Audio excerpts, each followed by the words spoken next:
Hi friends, ಎಲ್ಲರಿಗೂ ನಮಸ್ಕಾರ. ನಾನು ಅಶ್ವಿನಿ. ಇವತ್ತಿನ ರೆಸಿಪಿ ಬಂದುಬಿಟ್ಟು ಶೇಂಗಾ ಉಂಡೆ ಮಾಡೋದು ತೋರಿಸ್ತಾ ಇದ್ದೀನಿ. ಇದು ಹಳ್ಳಿ ಕಡೆ ಎಲ್ಲ ಫೇಮಸ್ ಅಂತ ಹೇಳ್ಬೋದು. ಸೊ ಮಕ್ಕಳಿಗೆ ಸ್ಕೂಲಿಂದ ಬಂದ ತಕ್ಷಣ ಆದಮೇಲೆ ಯಾರೆಲ್ಲ ಡಯಟ್ ಮಾಡ್ತಾ ಇರ್ತಾರೆ, ಆಮೇಲೆ ಬ್ಲಡ್ ಕಡಿಮೆ ಇರೋರು ಈ ಥರ ತಿಂಡಿ ಮಾಡ್ಕೊಂಡು ತಿಂದ್ರೂ ಯೂಸ್ ಆಗುತ್ತೆ. ಇನ್ನು ಯಾರೆಲ್ಲ ಸಬ್ಸ್ಕ್ರೈಬ್ ಮಾಡಿಲ್ಲ, ಹೊಸದಾಗಿ ನನ್ನ ಚಾನಲ್ ನೋಡೋರು ದಯವಿಟ್ಟು ಸಬ್ಸ್ಕ್ರೈಬ್ ಮಾಡಿ. ಇಲ್ಲಿ ನಾನು 4 ಕಪ್ ಆಗುವಷ್ಟು ಶೇಂಗಾ ಬೀಜ ತೊಗೊಂಡಿದ್ದೀನಿ. ಸೊ ಮೆಜರ್ಮೆಂಟಲ್ಲಿ ತೊಗೊಂಡ್ರೆ ಬೆಲ್ಲ ಕೂಡ ಮೆಜರ್ಮೆಂಟಲ್ಲಿ ತೊಗೋಬೇಕಾಗುತ್ತೆ. ಸೊ ಇದನ್ನು ಚೆನ್ನಾಗಿ ಹುರ್ಕೋಬೇಕು, ಹೊತ್ತಿರೋ ಥರನೇ ಚೆನ್ನಾಗಿ ನೀಟಾಗಿ ಹುರ್ಕೋಬೇಕು. ಈ ಥರ ಮನೆಯಲ್ಲೇ ಮಾಡಿಕೊಟ್ರೆ ಮಕ್ಕಳಿಗೆ ತುಂಬ ಟೇಸ್ಟಿಯಾಗಿರುತ್ತೆ. ಸೊ ಇದನ್ನು ಮಾಡೋಕ್ಕಾಗಲಿಲ್ಲ ಅಂದರೂ ಕೂಡ ಶೇಂಗಾ ಬೀಜ ಹಾಗೆ ಬೆಲ್ಲ ಕೂಡ ಕೊಟ್ಟರು ತುಂಬ ಟೇಸ್ಟಿಯಾಗಿರುತ್ತೆ ಮಕ್ಕಳಿಗೆ.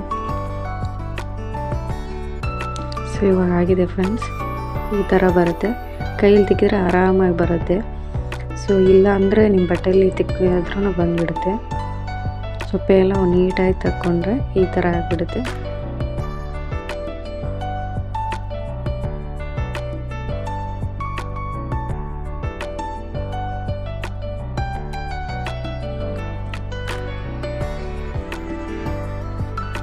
ಇವಾಗ ಒಂದು ಪಾತ್ರೆ ಬಿಸಿ ಮಾಡೋಕ್ಕೆ ಇಟ್ಟಿದ್ದೀನಿ.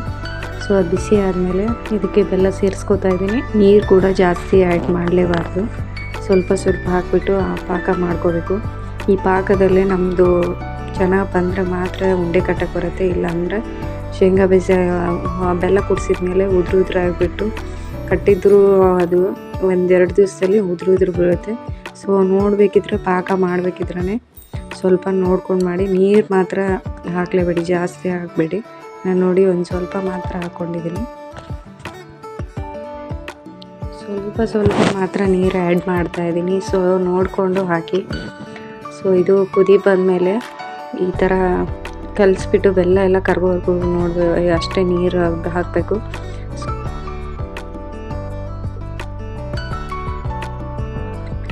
ಕುದ್ಮೇಲೆ ಈ ಥರ ಆಗುತ್ತೆ.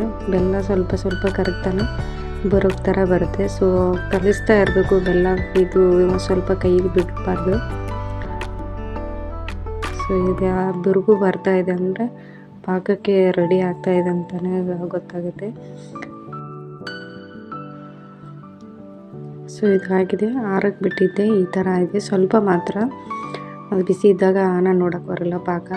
ಸೊ ನೋಡಿ, ಒಂದೇಳೆ ಈ ಥರ ಬಂದುಬಿಟ್ರೆ ಕೈಯಲ್ಲಿ ಸೊ ಪಾಕ ರೆಡಿ ಆಗಿದೆ ಉಂಡೆ ಕಟ್ಟೋಕ್ಕೆ ಅಂತ ಗೊತ್ತಾಗುತ್ತೆ. ಸೊ ಬಿಸಿ ಆದ ತಕ್ಷಣವೇ ಅದು ಶೇಂಗಾ ಬೀಜಕ್ಕೆ ಸೇರಿಸ್ಕೋಬೇಕು. ಲೇಟ್ ಆದರೂ ಕೂಡ ಅದು ಚೆನ್ನಾಗಿ ಬರೋಲ್ಲ, ಗಟ್ಟಿ ಥರ ಆಗ್ಬಿಡುತ್ತೆ. ಪಾಕ ಮತ್ತೆ ಬೇರೆ ಥರ ಆಗ್ಬಿಡುತ್ತೆ. ಸೊ ನೋಡಿ, ಈ ಥರ ನಾನು ಸೇರಿಸ್ಕೋತಾ ಇದ್ದೀನಿ. ಎಲ್ಲ ನೋಡಿಕೊಂಡು ಹಾಕಿ. ಸ್ವಲ್ಪ 2ನೇ ಸತಿ ಬಿಸಿ ಮಾಡಿ ಹಾಕಿದ್ರೂ ಪರವಾಗಿಲ್ಲ, ಒಂದೇ ಸತಿಗೆ ಹಾಕ್ಕೋಬೇಡಿ. ನೋಡಿ, ಈ ಥರ ಕಲಿಸ್ಕೋತಾ ಇದ್ದೀನಿ. ಬೆಲ್ಲ ಎಲ್ಲ ಕೂಡ್ಕೋವರೆಗೂ ಚೆನ್ನಾಗಿ ಕಲಿಸ್ಕೋತಾ ಇದ್ದೀನಿ. ಸೊ ಇದಾದ ತಕ್ಷಣ ಸ್ವಲ್ಪ ಕೈಯಲ್ಲಿ ನೀರು ಹಚ್ಕೊಂಡು ಉಂಡೆ ಕಟ್ತಾ ಇರಬೇಕು.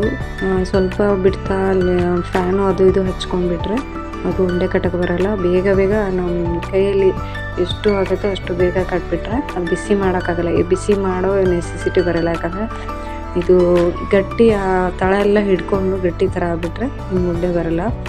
ಸೊ ಆ ಥರ ಏನಾದರೂ ಆಗಿಬಿಟ್ರೆ ಮತ್ತೆ ಗ್ಯಾಸ್ ಮೇಲೆ ಇಟ್ಬಿಟ್ಟು ಬಿಸಿ ಮಾಡಿದರೆ ಮತ್ತೆ ಡಬಲ್ ಕೆಲಸ ಆಗುತ್ತೆ.